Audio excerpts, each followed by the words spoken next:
Dans cette vidéo, nous allons voir si l'on peut consommer du sucre même lors d'une perte de poids.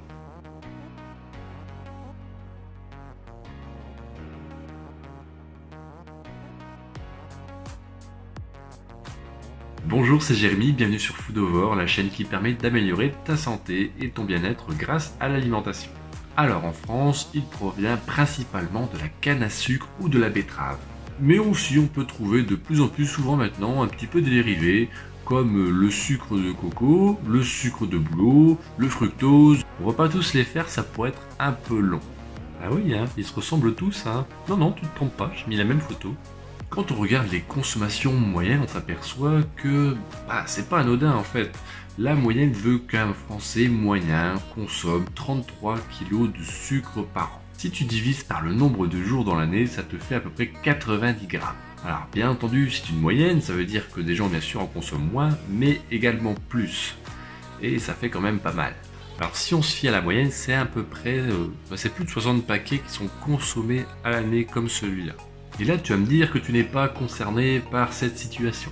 Alors c'est sûr qu'on ne vient pas ajouter autant de sucre comme ça à notre alimentation. Pour terminer avec les chiffres, pour se donner pareil toujours une moyenne de ce que ça représente dans une journée, environ 20% des calories qui sont apportées, ce qui est très important. Normalement, il faudrait être aux alentours de 5 à 10% grand maximum. Alors si vous dites que c'est pas votre cas, que vous ne consommez pas autant de sucre, là je vais vous donner une petite liste des principaux aliments que l'on est amené à consommer de nos jours, et puis vous aurez qu'à savoir si vous êtes concerné. Alors on en retrouve principalement dans les yaourts aux fruits, aromatisés, les crèmes dessert de manière générale, les gâteaux, les plats préparés, les burgers de fast-food, certains types d'alcool, le chocolat au lait, le chocolat blanc. Bon c'est pareil, ça va devenir un petit peu long si je commence à tout citer. Alors la conséquence, on peut dire que le sucre est une source d'énergie pour le corps. C'est le carburant pour pouvoir donner de l'énergie à nos muscles en grande partie. C'est-à-dire que du sucre simple va être rapidement assimilé par ton organisme.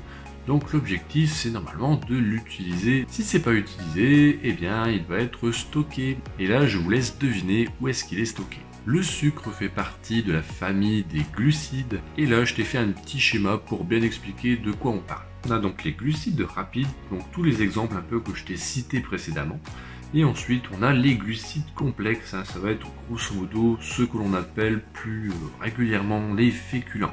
Et les produits sucrés, on va généralement les associer à des plaisirs. On dit qu'on se fait plaisir, mais on fait mal à notre corps, c'est quand même un peu étrange. Est-ce que le sucre est responsable de la prise de poids? Je dirais oui et non. Est-ce qu'on peut consommer du sucre lors d'une perte de poids? Et là également je te réponds oui et non.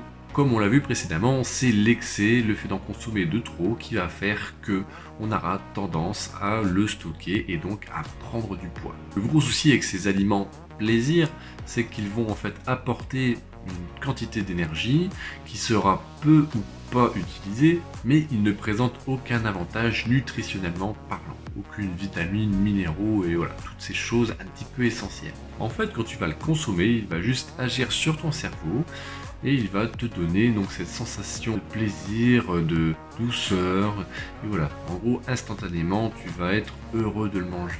Alors le sucre ne doit jamais être enlevé de l'alimentation parce qu'il y en a des bons. Les aliments que je t'ai cités précédemment, eux ils font partie entre guillemets de la mauvaise catégorie, c'est ceux qu'il faudra limiter voire éviter au maximum. En revanche, tu peux prendre les sucres qui sont riches en vitamines, en minéraux, en eau. En gros, plein de bonnes choses. On retrouve par exemple les fruits, les baies, les fruits secs ou encore les fruits oléagineux. Pareil, là je te cite les principaux, mais tu comprends bien la différence entre les bons aliments que je viens de te citer et ceux précédemment. Donc si tu veux continuer à consommer des bons sucres demain, même si tu souhaites perdre du poids, il faut que tu continues à manger donc ces bons sucres que je viens de te citer en limitant voire en évitant tous les sucres ajoutés ou les sucres cachés. Et pour ça, je t'ai mis un petit rappel à la vidéo que j'ai faite sur ce sujet. Jérémy m'a dit que je pouvais consommer des fruits, que c'était des bons sucres, alors je vais y aller là. Tout le filet il passe demain. Et oui, la quantité, il faut y faire attention également, il ne faut pas non plus en abuser, même si les aliments, les fruits, etc. sont bons pour ta santé, il ne faut pas non plus en consommer des quantités industrielles. Chaque excès n'est jamais bon.